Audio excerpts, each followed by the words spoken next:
Hi, and welcome to the Health Begins with Mom show. I am Dorit Palvanov, your host. On this podcast, I will share insights and interviews on health, parenting, and explore the question of what does it take to thrive as women, wives, and mothers. Now, let's get going with today's episode.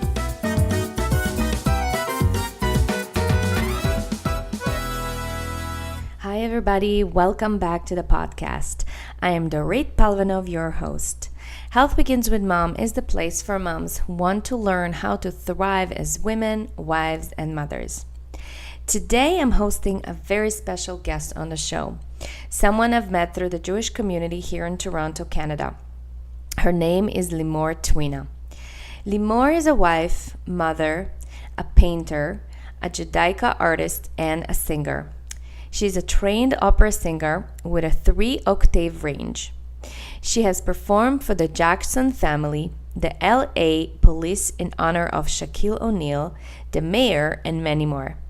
She has worked with renowned Grammy-winning producers who have worked with Madonna, U2, the Rolling Stones, and Andrea Bocceli. I met Limore for the first time about 3 years ago and heard her beautiful voice. She is talented beyond belief, and I honestly couldn't believe we have someone like her in our community. Now, as you know, this show is not about music or the arts, but about health, and specifically women's health. And the reason I wanted to have Limore on the show today is because she has been going through some rough times lately after being diagnosed with breast cancer, and found it extremely inspiring how she was coping with the disease with self-love, making beautiful art, and reaching even more people with her voice. Unfortunately, cancer is so prevalent among us these days, and it is truly heartbreaking to see mothers leaving loved ones behind. And when I saw how she copes with the disease by taking aggressive action, surrounding herself with community, love, life force, and the right mindset, I was very, very, very inspired and had to share her with you. I've reconnected with her after an event she performed at, where she had revealed her story and took off her wig off her head. It was heartbreaking, but at the same time, it was so raw, vulnerable, and beautiful to see this woman giving, even though she really needs to be on the receiving end. So today I want to talk to her about her health struggle, her family, career, and how she uses her art to cope with such a challenging time in her life. I think you and I are going to leave in tears, inspired, and motivated to keep going and fight for what matters in our lives. With that said, here's my interview with Limore. Limore, welcome. What an intro. You're setting me up for such high expectations. Hope your listeners won't be disappointed today. I'm sure they won't. So, Limore, tell us about your story, about the journey. Introduce your family. Who are you a mom to? So I'm married to Isaac Ziskind, and my married name is actually Limore Ziskind. And I have 3 daughters, Gabriella, who's 8, Eliana, who's turning 6, and Avia, who's turning 4. And I live in Thornhill Woods, and I love my community, I love my family, and I love all my friends, and I feel very fortunate and grateful to be here today to talk to you. Great. So you are an artist at heart. You are a singer, painter. First of all, what does 3-octave, how did we introduce? Okay, 3-octave range. What does that mean? Octave means 8 notes. And most people, when they sing, they'll have maybe a 2-octave range. So what that means is they have 16 notes that they're able to sing comfortably. So if you start singing la la la la la la la la la la la la, so I can go high, but I can also go low. And so my voice range is 3 octaves. So, I mean, Mariah Carey, she has a freakishly talented voice that can hit 5 octaves. That's crazy. Wow. The Mariah Carey zone. However, for people who know music, it's nice. That's nice. That's great. So you are an artist, you are a singer, you're a painter, you're a Judaica artist. Do you do other kinds of art? So I do a lot of modern art, and throughout my painting career, I love doing figures as well, faces, people. And lately I've moved towards the Judaica. I've been enjoying that a lot. Yeah, I wanted to ask you, where did you learn about Judaism? Well, I went to a Jewish elementary school called Bialik Hebrew Day School, and they very much encouraged a love of the Israeli culture, of the art, of the music. It's called Bialik. Bialik was a famous poet, so we learned his poetry. And I went on to a Jewish high school that also promoted and enriched our lives with the beautiful Israeli culture. A lot of our teachers came from Israel, and they spoke about all the amazing art and technology and dance. And Israel has a unique culture in that so many different people from different parts of the world come together, and this intermingling of music, sound, food, even aesthetic, of clothes, of the way buildings are being built. I mean, imagine a modern home with a Moroccan accent. I mean, children are being born mixed. It's just a wonderful, wonderful place. Yeah, yeah.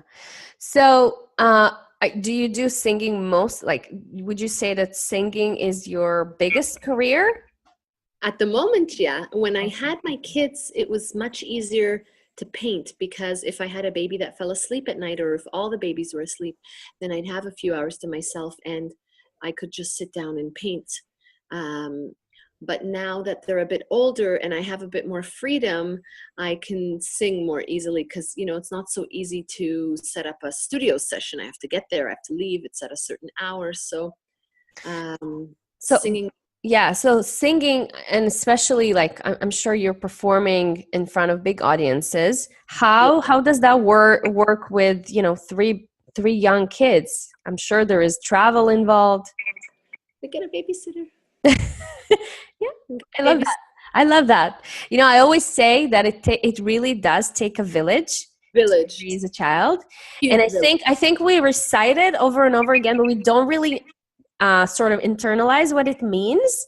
And I remember for myself, I felt so guilty. My baby she just turned 12 months, and I put her in daycare, and I felt so torn to send her to, somebody else's care for, most of the day.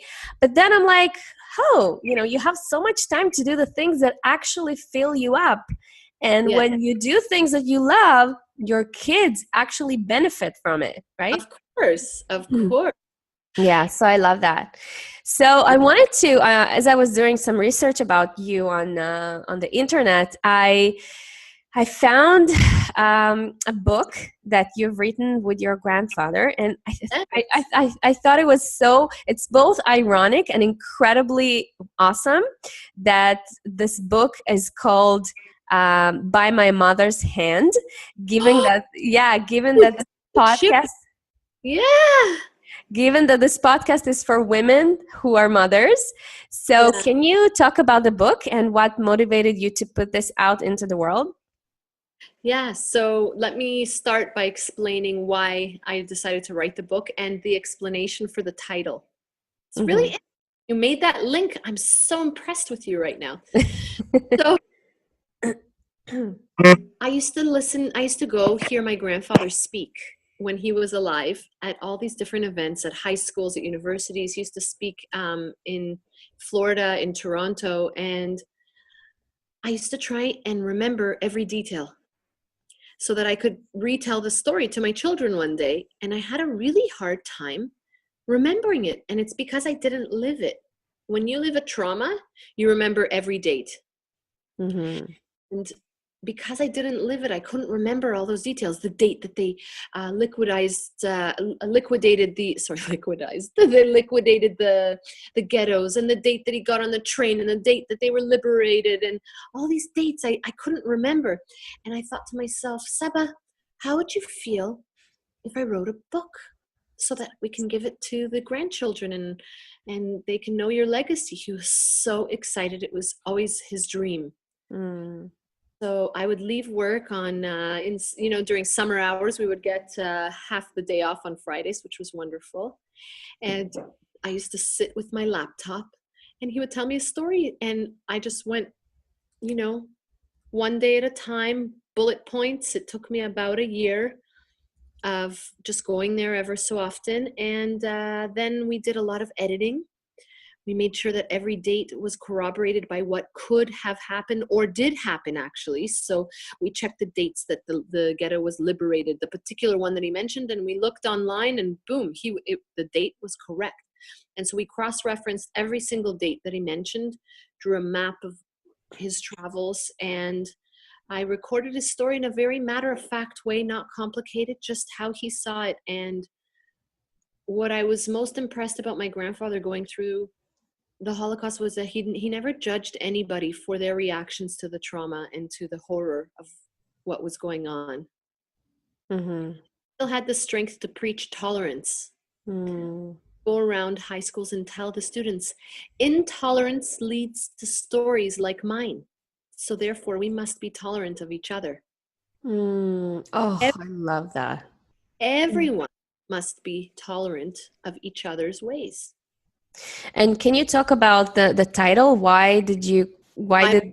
And so at one point they were liquidating the ghetto and they had a list of names of the boys that they wanted to help in the cleanup of the ghetto. And my grandfather's name was on there and he didn't want to leave his family. They called him his name once, twice, and by the third time, his mother pushed him so hard that he flew a few meters ahead of the family in front of the lineup, and the officers picked him up and said, "Oh, here you are," and took him away. And that was the last time he saw his mother and his father. So she's basically saved him. She said, by his mother's hand, he's alive. Wow. Oh. And he did it with force. Yeah. So you were talking about dates. Do you remember the date you were diagnosed with cancer? Sure, December 20th. Can you share about the story, about the day, how you felt that day? So I was very positive, aggressively positive in my mind that I would get a good diagnosis of nothing. So before going to this doctor appointment, I went to the mall to buy a new red dress to wear because I thought I was going to be partying that night. So I have this beautiful red dress that I wore with exposed shoulders. And then the doctor told me the news and freaked out. My mom and dad were there and my husband was there. And I just bawled and cried and said, no. And it was very shocking. I'm going to lose my hair. I don't know why I was so concerned about the hair. I should be more concerned that I'm going to be alive. Right. And it was really scary more than anything. And one of the first questions I asked my doctor was, will it affect my voice? I said, no. So I said, and I turned to Ike and I said, my husband, I said to him, then I'm going to sing. I want to record a whole album.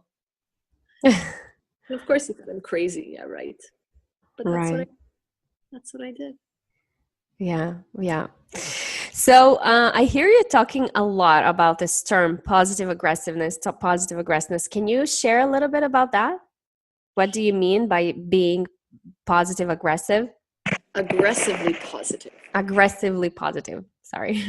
So what that means is that when you think about the word positive today, it sounds cliche. It sounds like there's a lot of cynicism around being positive. Oh yeah, be positive, blah, blah, blah. Let's talk about real life here. Let's get real here. Because cancer, it's not like, oh yeah, I sing and everything, but you don't see what happens in the background. Right. And I went to sleep for 3 hours after singing 2 songs, and that I happened to be in pain that day and put on a smile. So when I get off the stage, I'm like, So what does positive mean? You have to put an action behind that positivity. So it's aggressive positivity. When you're faced with an enemy that is aggressive, whether it's ISIS or a terrible boss, or you have a challenge, a partner that's not being your partner, or if it's an aggressive disease that's challenging you in your life, you have to draw a sword. It's a white sword, but it's nevertheless a sword. Right. And that's why we have to take the action with the positive thought. So do you know that the Hebrew word mazal, what does it mean? Do you know what it means? Nezila. Something is Mazal, no, yes. mazal. Mazel tov, mazel tov. What does that mean? So if you take the letters mem, zayin, lamed, it stands for makom, zman, velasot. Makom is place, zman is time, lasot is action. You have to be at the right place at the right time and take action. Do something about it. Don't just sit. So that's why aggressive positivity, it's the yin and the yang. It's the female positivity. But the life force that men bring, and it's aggressive not in a negative way. It's aggressive because we have to take action. We have to do the right thing, aggressive. And do you know where that idea for the aggressiveness came from? I heard Stephen Harper answer the question, how do we fight this world full of terrorists and ISIS and all this craziness that's going on? He said, the way we have to respond is by aggressively doing the right thing. And I was sitting there listening with my bald head thinking, oh, that's what I have to do. I have to be aggressively positive. I need to take that message and apply it to me. And for me, it means being aggressively positive in each moment. And it means being aggressively positive of the mind and of the body. So I'm not taking chemo drugs. That sounds scary. I'm taking medicines. I'm not going in for an operation. I'm going to save my life. I'm not going for a chemo treatment. I'm going to do karaoke chemo, which is what I did with my dad. So you think it's basically what I hear you saying is that you need to intentionally turn the switch around. Yes. And basically change your perspective. It's really hard to do. And then not only that, you have to take action on that flipped mind. So I'm going to say, okay, I'm not going for chemo. I'm going for karaoke chemo. So I sang through my karaoke sessions because it made me feel better. Other people might knit, other people might color, but I created an action with my thought. So that way you can flip a situation. Before I went in for surgery, I was terrified. But on the day of surgery, I was singing to my nurses, to my doctors, made them laugh. It was a funny experience going into the surgery. Right. So, I can almost hear the listeners telling me, well, yeah, but she was famous. She has that amazing thing in her life, that she can sort of like devote herself to, we don't have that. So what do you have? And so that's the next step is you have to aggressively pursue your passions. And if you don't know what your passion is, you need to work at finding it. That might be part of your work. You have to fill yourself up somehow. I don't care if you like an astrology class, or if it's knitting, or if it's painting, or if it's watching funny movies, or if it's writing, or if it's getting massages and going to spas, whatever it is that fills up your heart and soul with so much love and excitement and joy, you need to do that as much as you can and as often as you can. Set aside a time for that.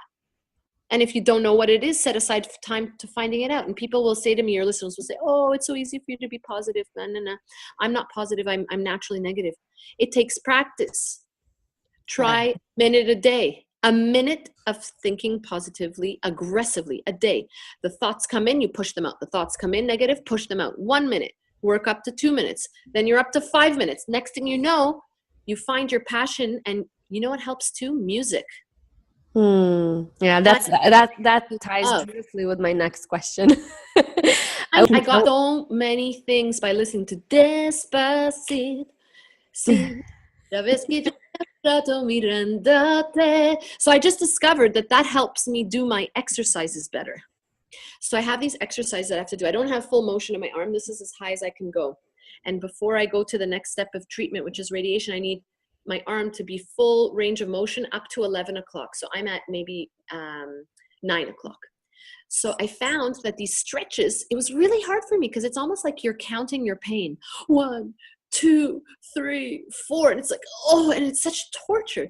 When I put on the music, suddenly, see, sabes que ya demora tu mirándote. And then suddenly this music, I'm not doing exercises. I'm kind of dancing with my arm. Start kind of moving. And the next thing you know, I have more motion in my hands naturally because your brain functions differently when you're listening to music. It's almost like a drug. You're on music. Right. So you basically are saying that you're using music as a healing tool. 100%. Okay. So apply to anyone. But again, if music isn't your thing, that's okay. You might like white noise, you might like spa music, you might like dancing music, or even you might not like music at all. Some people like quiet, but whatever it is that you like, you need to surround yourself with that. Right. So where do you think you got this outlook in life? Do you think you were born like that, or is that something you had to learn?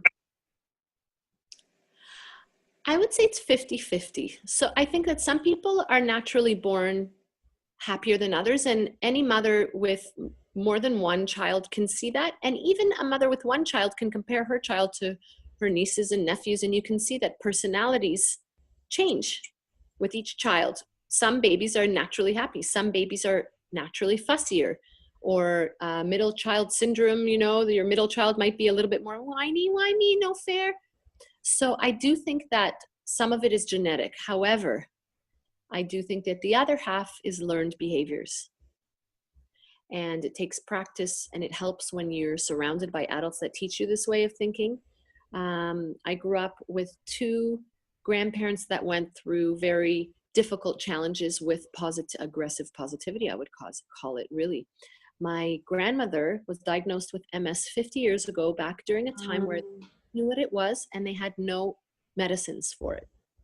And the doctors gave her 5 years to live. And she said, nonsense, you don't know what you're talking about. And she lived 30 years with it. And then on the other side of the family, and now beyond that, she was an exceptional person. She never complained. She always wore lipstick, fixed her hair. I'd say to her, Safta, why do you do all of this? Why do you have to go through all this trouble? She could barely move her arms, but she was always perfectly well done, matching earrings to her outfit. Why do you do all of this? She said, because I never want anyone to feel sorry for me. Those pity eyes, oh, how are you doing? I'm fine. Let me tell you a story. And then on the other side of the family, I had my grandfather, who's the sole survivor of his entire family in the Holocaust. And my Safta, Hela, as well. She had 2 family members survive the Holocaust. And so really, I had examples of family members who took their tragedies and made a life. My grandmother and grandfather, rather than wallowing in their sorrow, they built a family. They sent their kids to university. They built a life. And then not only that, my grandfather went and lectured about it and preaches peace and tolerance. Oh my God. He has every excuse in the book to go into a German theater and blow himself up for all the pain that they've caused his family in revenge for a whole entire family tree that was wiped off the earth. He didn't have one friend, not one cousin, and we're talking extensive families. Back in the days before birth control, families were very big. Right. Now, I have a lot of that strength. Yeah. Limore, would you agree with the statement that cancer is your spiritual catalyst? What did you learn from it, and what are you learning from it? I never thought about it that way, a spiritual catalyst. I would say so. I think that it forced me into a situation where I had to look at my life and make a decision. I had to fight. I had to grow. I begged God to allow me to grow as a person rather than my growth. I actually grew an inch, which sounds a little crazy. I used to be 5'4", now I'm 5'5", medically. Wow. Yeah, I don't know why. But I did ask to grow. Maybe God threw in an extra little blessing. Wow. So, I have to ask, there are 4 questions I ask all my guests. Yeah. And the first one is the show is all about inspiring moms to thrive as women and mothers. And I call it being like a goddess in your life. And I'm Yes. curious to know, how are you being a goddess in your own life? How do you take care of yourself, your soul, your body? What are some of your non-negotiables? Okay. So I used to be last on my list of priorities in my own head. So the way that I used to be before was, okay, you get home, I'm kind of needing a shower, but okay, I'm going to shower my kids. I'm going to feed them. I'm going to go over homework. Are they hot? Are they cold? Are they tired? Are they okay? Are they emotionally? How's their well-being? Do they need their toenails cut? Do they have a fever? No, they're fine. I put them to bed with a story, brush the teeth. Then I'm thinking about my husband. Does he have his dry cleaning, his shoes, his shirt that he wanted for his meeting the next day? Is he hot? Is he cold? Is he hungry? Is he tired? Is he okay? Okay. And now I'm doing this to myself. Nobody's forcing me to think this way. This is just the way I thought. And then my last thought going into my bedroom, exhausted at 11 o'clock at night, is, do I have time for a shower? Mm-hmm. But now, if I need a shower that bad, I will walk in the house. I will get in the shower and I will scream from the shower, who's taking a shower with Ima? And then suddenly I have 3 little munchkins running and fighting who's going to come in the shower with me, because I need to be clean and I need to be happy so that I can function well as a mother. Right. I love that. I love that. And that ties perfectly with the second question, which is about motherhood.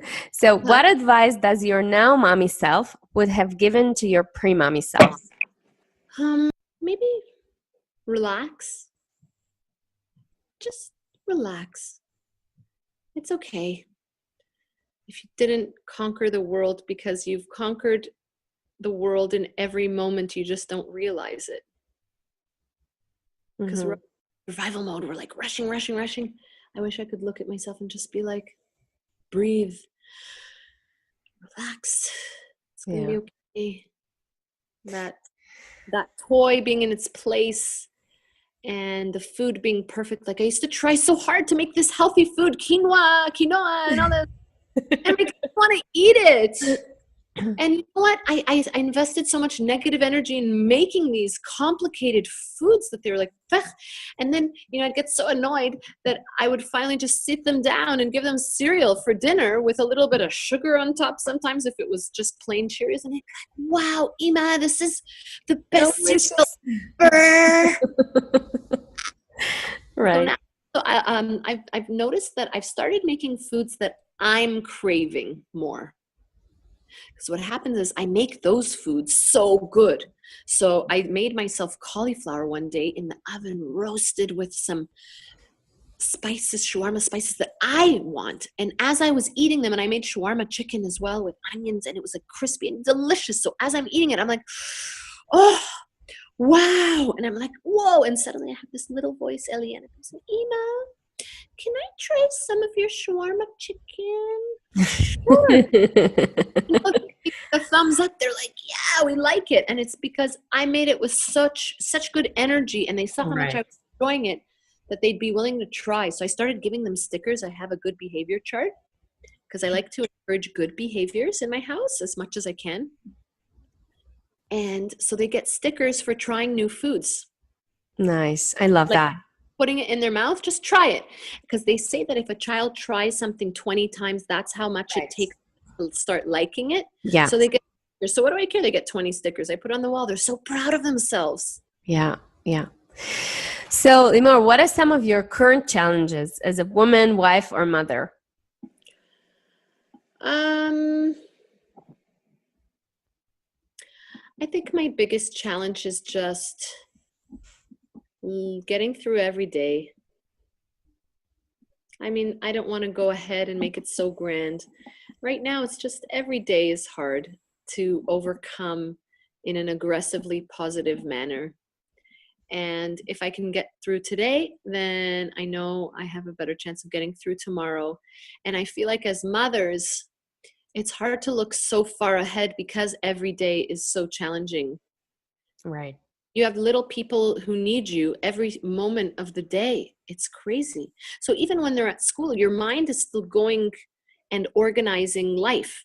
camps, labels, supplies, food, clothing. I mean, there's organization, homework. It's just an endless pit of amazingness To-do that list. you're Yeah, yeah, I agree with you. I hear and you. so to say what's my greatest challenge is just getting through every day. Just getting through. We're kind of that's it. We gotta take it easy a little bit on each other, on ourselves. Enough with this judgment of how you look, how You your kids should do this, you should do that. should. If I listen to all the shoulds, I'd go crazy. You should Right. dress them warm, you should dress them cold, you should put them outside, they should eat all organic food, perfectly prepared with quinoa balls, and they should love it. And oh my God, if they eat marshmallows and you feed your baby a bottle, well, why don't you breastfeed? Or you're pregnant, how many kids do you have? You have only girls, why don't you have boys? Do you have boys, why don't you have girls? It's like endless. I know, yeah. Are you going to try for the boy? Why are my 3 girls not perfectly beautiful, amazing children? Do I need Right. I have also 3 girls, by the way. Oh my God, isn't it the best? It's the It's all best. the best. Whatever we have is the best. It is the best. It is the best. Okay. So before I let you go, can you share, where can people connect with you? Maybe you can share some of the events that are coming up, or something you're working on. Where can people get more of you? Bunch of things that I'm working on. I will be working on an aggressively positive Facebook page that I have not yet put together, because I'm actually just putting together the concept. I'm writing a book about it, but that's going to be probably a year in the making. So can you share also about your the album that is coming up?